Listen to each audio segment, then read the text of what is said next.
umaga sa ating lahat, no?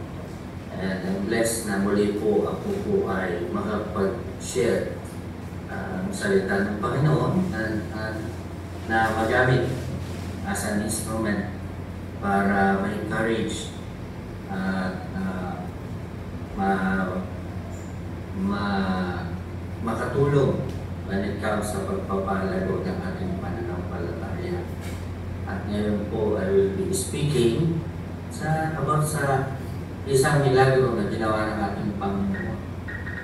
And I'm praying na sa pamamagitan po ng ating pag-aaralan, meron po tayong matutunan at may apply po sa ating araw-araw na pamumuhay.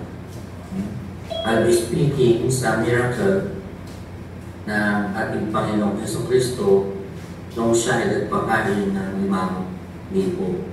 Marahil narinig na natin to, especially kwento, mostly na ipipento to sa mga bata, but actually may lesson at may magandang may tuturo ito para sa atin, especially sa atin na nasa isang hindi magandang sitwasyon. Pero bago po yan, manalangin po tayo. Ama naming banal at makapangyarihan sa lahat, maraming salamat po sa iyong salita na aming pag-aaralan sa oras na. Ama, alisin mo ang mga bagay na pwedeng lang, nasa lihat naman ikaw ay mangusap sa amin sa oras na. Ibigay niyo rin po sa amin ang pag-unawa na nanggagaling sa iyo when it comes to sa iyong salita. Father, ikaw po ang purihan, ikaw po ang maligtaas sa oras na. Ang lahat ng piling namin sa pangalan ng Jesus. Amen. Ngayon po, let us open our Bible sa John chapter 6, verse 1 to 14. Basahin po muna natin. Sabi na yan, pagkatapos nito, after some time, pagkatapos ng mga bagay na ito, ay naparoon si Jesus sa kabilang ibayo ng dagat ng Galilea na siyang dagat Tiberias. Diba? Sinundan siya ng napakaraming tao sapagkat nakita nila ang pagpapagaling niya sa mga may sakit. Verse 3, umakyat si Jesus sa bundok kasama ng kanyang mga alagad at paupuon. Noon ay malapit na ang Pasko ng mga Hudyo. Itinanaw nga ni Jesus ang kanyang mga mata at pagkakita na ang lubhang maraming tao'y lumalapit sa kanya, ay sinabi kay Filipe, saan tayo pagsisibili ng tinapay upang makakain ng mga ito. Verse 6, ito'y sinabi niya upang siya subukin sapagkat nalalaman niya sa kanyang sarili kung ano ang kanyang gagawin. Sumunod si Filipe sa kanya, hindi magkakasya sa kanila ang 20 inaling tinapay upang makakain ng kaunti ang bawat isa. Sinabi sa kanya na isa sa kanyang mga alagad, si Andres na kapatid ni Simon Pedro, may isang batang lalaki rito na mayroong 5 tinapay na sibada at 2 isda. Tatapat gaano na ang mga ito sa ganyang karamihan.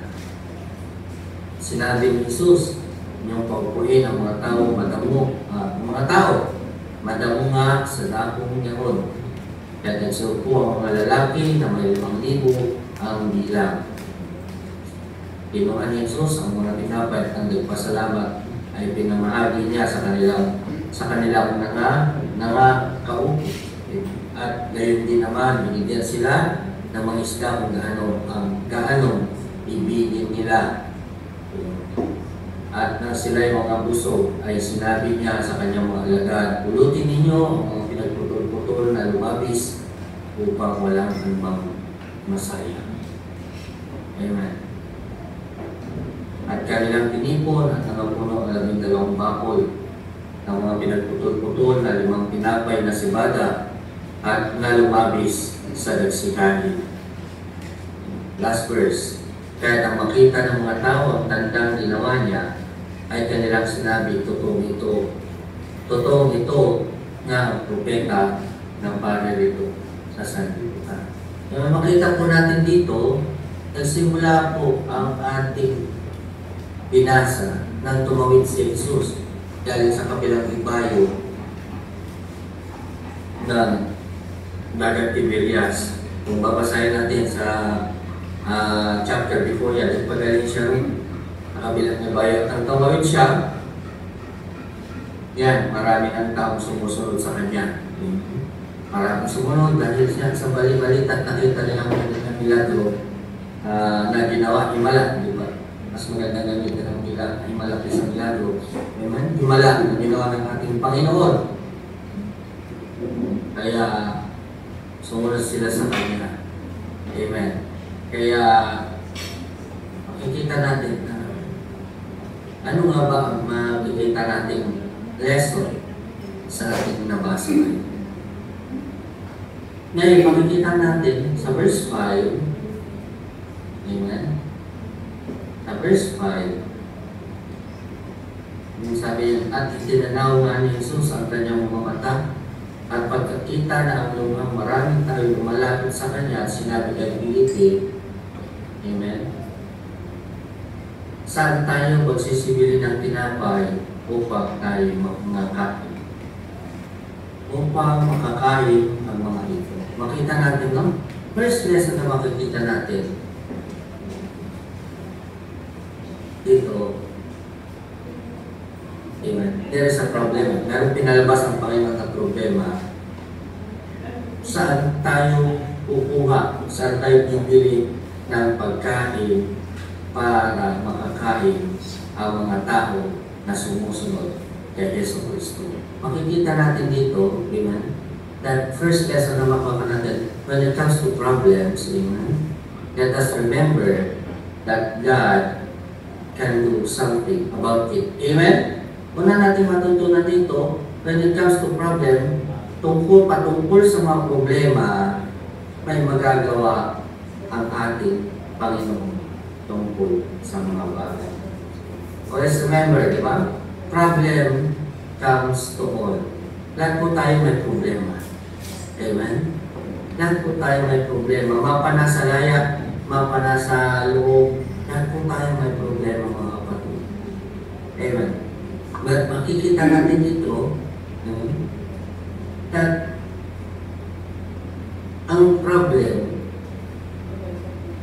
ay pinapayagan ng Panginoon in order for us to learn something. Amen. Amen po ba? Dito si Filipe, tinanong ni Jesus, saan tayo bibili? Pero ano na ng Panginoon kung anong kanyang gano'n? Pero pinayagan lang muna na makita ng Panginoon, ay pinayagan ng Panginoon na makita ng Filipe ang problem. Amen. Diba? Pero ang nangyari dito, nung tinanong siya, he focused sa problema and tried to solve it sa kanyang sariling ability. Amen? Sa kanyang sariling effort. Kaya anong nangyari, anong sagot niya? Sa verse 6, kahit na ilang denaryo, okay? At ito ang sinabi niya kung sa pagkadalala niya. Next verse please. Verse 7. Sumagot si Filipe, sa kanya hindi ba magkakasya sa kanyang 200 denaryong tinapay upang makakain ng taon kay mga kapatid. Yan yung sabi niya, pero nakita na, God allowed us to have problem, just like si Filipe, nakita niya ang problema, and he tried it to solve on his own. Kaya nangyari na wala siya ng pag-asa, wala na, kahit na 200 denaryong tinapay, hindi po kasya para sila ay makakain. Kaya makita natin mga kapatid, when we try to solve our problem sa pamamagitan nating abilidad, kahit na ito si Filipe, nag-came up siya sa isang sinabi na wala na siyang magagawa. Wala siyang magagawa. Ganyan ang nangyari when we try to solve our problem sa pamamagitan natin at hindi sa pamamagitan ng tulong ng ating Panginoon. Okay? Marami ang nawawalan ng pag-asa, nawawalan ng bumababa yung kanilang moral when it comes to solving this problem. Pero ang Panginoon, alam niya kung anong gagawin niya. Minsan ang nangyayari sa atin, kahit na tayo ay may pananampalataya sa Panginoon, nakakalimutan natin. Si Felipe, nakalimutan niya, nakasama niya si Yesu Cristo na kahit ang bato, kaya gawin tinapay.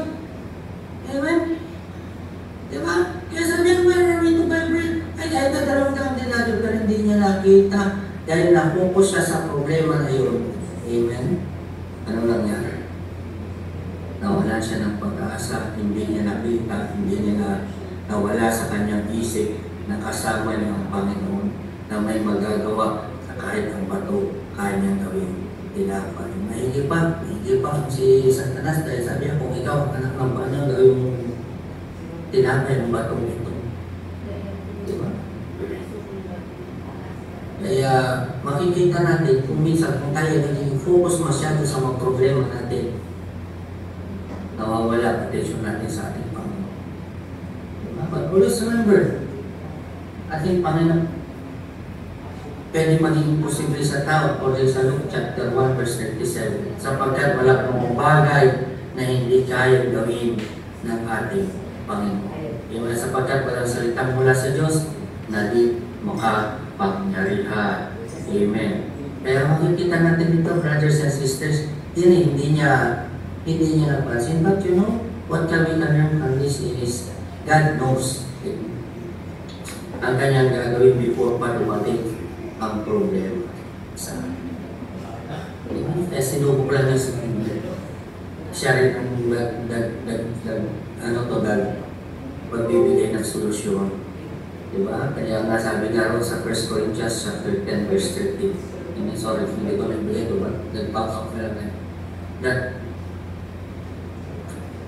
ang sabi na, chapter 10, hindi dumating sa inyo anumang tukso, pagsubok, sabi, kundi yung matitiis ng tao, tapat ang Diyos, at hindi niya itutulot, papayagan na kayo tuksoin ng higit sa inyong makakaya, kung hindi, kalapit din ang tukso ay gagawin naman ang paraan ng paghilag upang inyo ito matiis. Ang Panginoon lang din ang gagawa ng solusyon. Kaya, when there is problem, ito ang tanda natin bago sa when there is problem, sabihin nyo gano'n, ay, ito na naman po, yung pagkakataon na papatunayan na naman ang Panginoon kung gaano siya kadakila at gaano siya makapangyarihan sa buhay ko.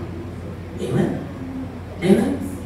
Kaya ano man ang problema natin, ano man ang kaso natin, there will be God is who may magagawa ang Panginoon. Kasabi ka na natin sinabi, may magagawa, may gagawin ang Panginoon. Kaya dalawa, isang beses na papag-aralan natin dito sa verse 8 na sabi niya, another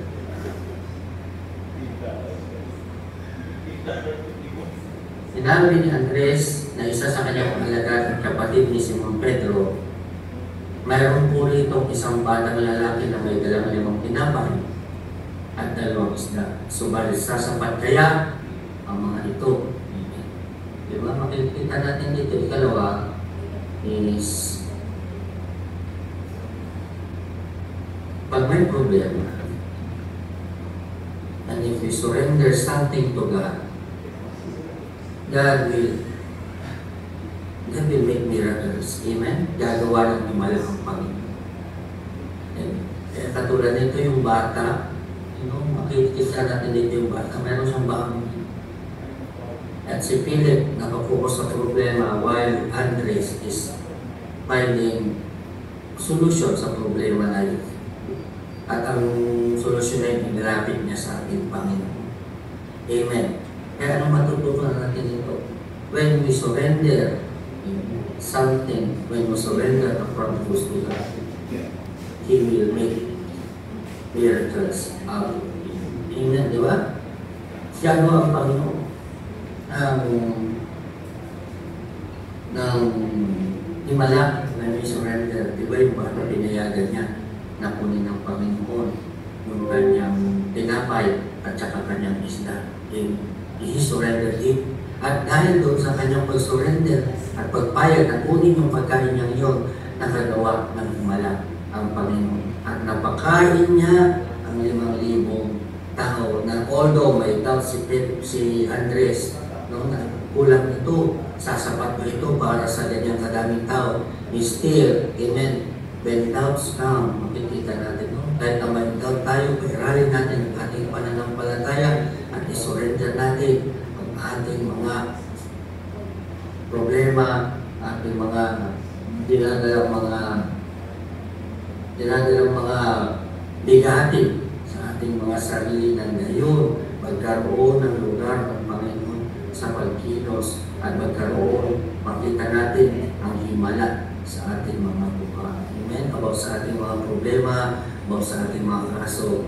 We try to Lord, we pray Lord, ikaw na ang bahala. Panginoon, ikaw na po ang manguna sa aking mga kaso. Ikaw po ang kalooban mo po ang mangyari sa aking mga kaso. Dahil alam ko po na kalooban yung po ang napakamaganda para po sa akin.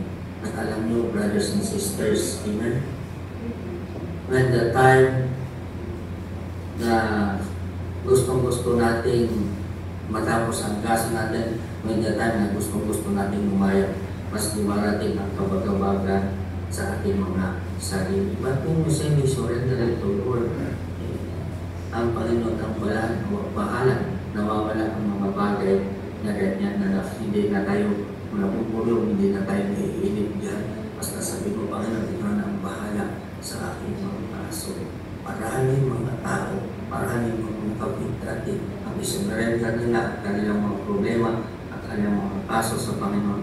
Ang Panginoon ibinigay ang galaya sa kanila. Amen. Kaya huwag natin pangunahan ang Panginoon. Sabi mo, Panginoon, ikaw ang bahala mag-drive sa aking problema. Ikaw ang bahala po pagbigay ng solusyon sa aking problema. Kaya makikita po natin dito na kailangan pa rin natin ang pag-surrender sa Panginoon. Amen po ba? Amen. Kaya po ang nangyari,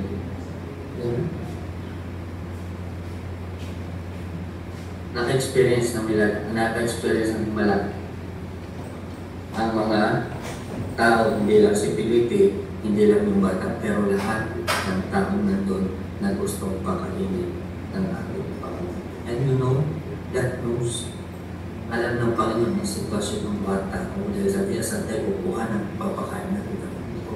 Alam ng Panginoon ng mga tao nito na sumusunod sa Kanya ay nagugutom. Kaya God knows our every situation. Alam ng Panginoon ang sitwasyon ng bawat isa at meron siyang gagawin sa bawat sitwasyon na kung saan ka naroon ngayon. All you have to do is wait ang pagkilos ng Panginoon sa buhay mo. Ipagkatiwala natin po lahat sa Kanya. Sa akin noon, it was only then I realized that God is moving, na ang Panginoon kumilos during my time. Kaya sabi ko, hindi ko napapansin. Parang walang pagkilos, 2 years na wala akong hearing. 2 years na walang hearing, tapos puro postpone pa. But you know, time comes at pagkaraan ng ilang taon ko na-realize na sa mga delete na yun, kumikilos na pala ang Panginoon. Amen. Kahit na yung doktor na nag-testify about dun sa kaso, hindi na sabing fatal yung tama niya. Saksak ko nung panahon na yun. And dahan-dahan po na pati fiscal, hindi niya po i-present yung mga kailangan kong bayaran. Kaya nakikita ni David knows impossible things, magkikilos talaga ang Panginoon. Mangyayari. And because God knows ang situation na bawat isa po sa atin. And then last na pag-aaralan po natin dito is makikita natin sa verse 10 mga kapatid. Ang sinabi ni Jesus, inyong paupuin ng mga tao, madamo na sa dapong niyo, kaya nagsiupo ng mga lalaki na may bilang na 5,000. Amen. Di ba? Ano po makikita natin dito? Ano po ang blessing na makikita natin? That Jesus Christ made a command na paupuin muna ang mga tao. Jesus said, have the people sit down. paupuin niyo ang mga tao na at least nag-recommend galing sa bibig ng ating Panginoong Jesus. Diba? Anong lesson na makikita natin dito? Before we receive the blessings, before we receive ang solusyon sa ating mga problema, we must be willing na sumunod po muna sa utos ng ating Panginoon. Diba? Sabi niya, make the people sit down. Papaupuin niya, hindi niya gusto na mga tao nakatayo, hindi niya gusto na mga tao kung ano-ano ginagawa nila, hindi niya gusto na ang tao kung saan sila nakafocus, but Jesus wants them to sit down in order for them na maging focus sa pagtanggap ng ibibigay sa kanila na solusyon ng kanilang problema. Ano bang problema nila doon? Yung gutom. Amen? Kaya we must be willing. And then, ang mga people na yun ay, ang mga tao na yun ay nagsilpo. Diba? Ang mga tao na yun ay nagsilpo at naghintay. Diba? Ang mga tao na yun ay nagsilpo at naghintay sa naghintay na ibigay sa kanila yung sasagot sa kanilang mga problema. Dapat tayo, we are willing to wait. Yan pala po sa loob, i-start. Magsimula po tayo na sumunod sa salita ng Panginoon. Kaya makikita natin dito na ang Panginoon may gusto, kung mayroon siyang gustong gawin sa buhay natin, mayroon muna siyang i-require na gagawin po natin. And that is our obedience sa kanyang mga pautusan. Kaya nangyari, nung nakaupo na sila, sa verse 11, anong nangyari? Nag-pray, kinuha ni Jesus ang tinapay at matapos magpasalamat sa Diyos ay pinamahagi iyon sa mga tao. Amen? Sa nakaupo, ipinamahagi sa mga nakaupo. Ibig sabihin, ipinamahagi sa mga sumunod. Amen? Diba? At kayo din ang binigyan sila ng mga isda kung gaano ibigin nila. Amen?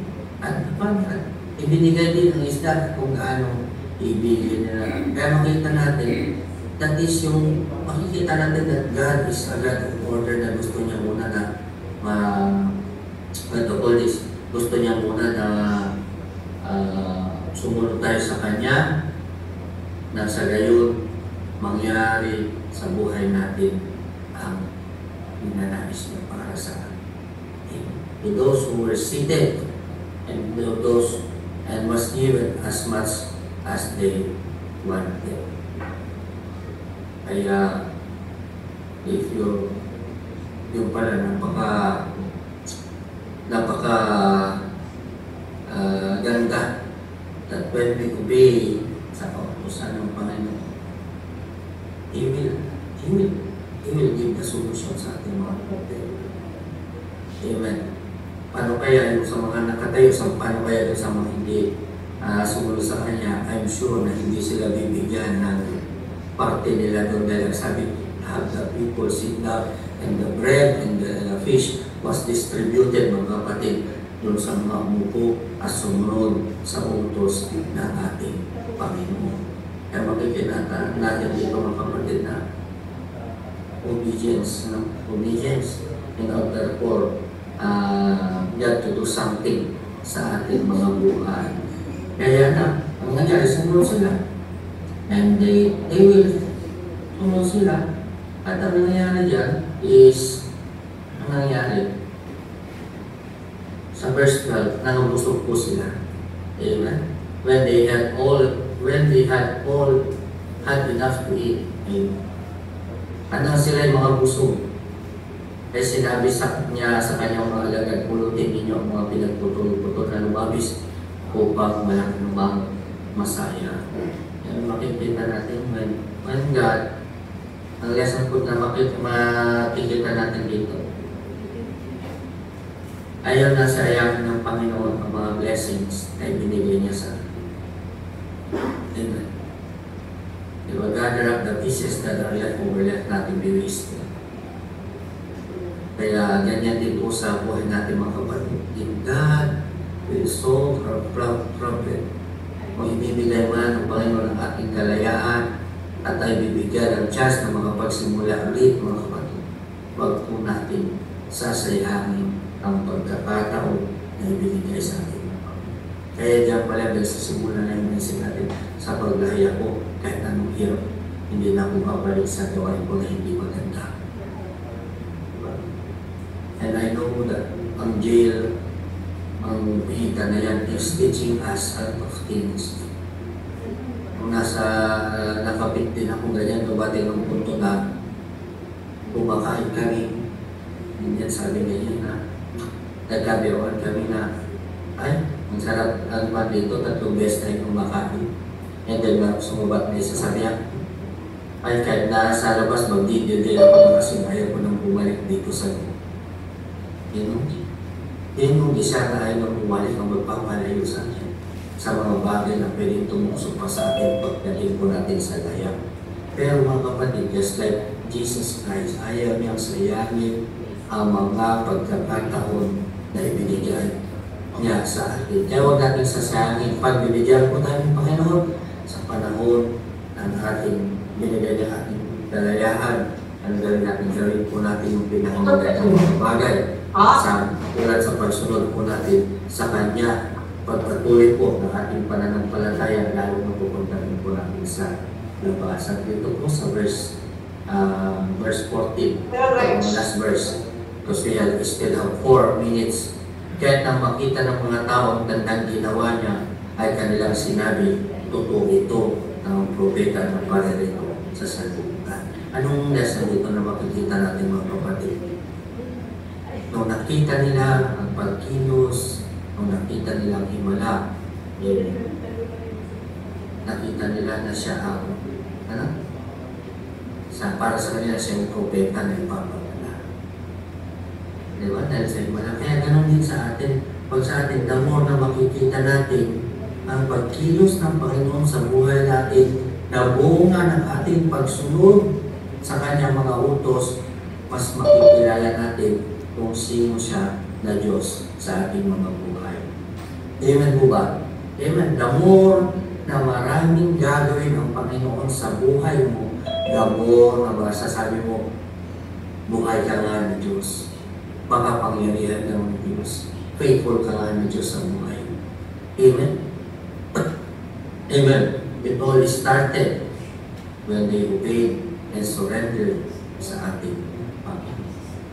Kaya gusto po ba natin na marami pang himala na mangyari sa buhay natin? Gusto po ba natin mga kapatid na masolusyonan ang ating mga problema? Ganit ang gawin natin. When it comes to facing problems, na may magagawa ng Panginoon. Pangalawa, isipin natin na lagi natin kasama ang Panginoon at isurrender natin Pasok-pasok Santiago, di ba? pagkatiwala. Surrender, mas maganda. Pagkatiwala. Pasok di Santiago, pasok ang ating sitwasyon sa ating Panginoon. At ikatlo, sumunod po tayo sa Kanyang mga utos. Sumunod po tayo sa nais niya na gawin natin. And after that, magkagawin po ang Panginoon. Ulit-ulitin ko ito. Pag may gustong gawin ang Panginoon sa buhay mo, sa buhay ko, sa buhay natin lahat, meron po siya i-require muna na gagawin po natin. And then, at pag gano'n nangyayari sa mga tayo, we see miracles, we see the pagkilos ng Panginoon sa buhay natin, at doon magsasabi, we come into testimony na totoo ang Diyos na ating pinaniwalaan, totoo ang Diyos na ating pinanampalatayan, dahil mas makikilala pa rin siya sa buhay. Yan po tayo magtatapos. Yes, ito magpapapekto, malimit natin narinig, pero napakalalim po pala ng gusto ituro sa atin sa bawat isa. Laban lang mga kapatid. Yan, patuloy lang tayo sa ating pananampalataya at huwag natin kakalimutan na tayo ang ating pagsunod sa Kanyang mga utos. Let us pray. Father, thank you sa iyong mga itinuro sa amin sa oras na ito. At patuloy niyo po kami, Ama, natuturuan. Patuloy niyo po, Ama, kami nakakalinan. Salamat po, Ama, sa inyong salita na nagbibigay po sa amin ng pag-asa nagbibigay po sa amin ng mga bagay na kailangan namin gawin. Dahil sa gayon po, Ama, makita namin ang mga gagawin mong himala sa aming mga buhay at mga gagawin mo pa magaganda para sa amin. Alam namin, Panginoon, na maganda ang plano mo sa bawat isa. At tulungan niyo rin po kami, Ama, na makasunod sa mga bagay na gusto niyo pong gawin namin. Nang sabihin, Ama, ang nais mo para sa amin ay mangyari. Maraming salamat. Ito po ang aming panalangin sa pangalan ni Jesus. Ang lahat may pagsalita. Amen.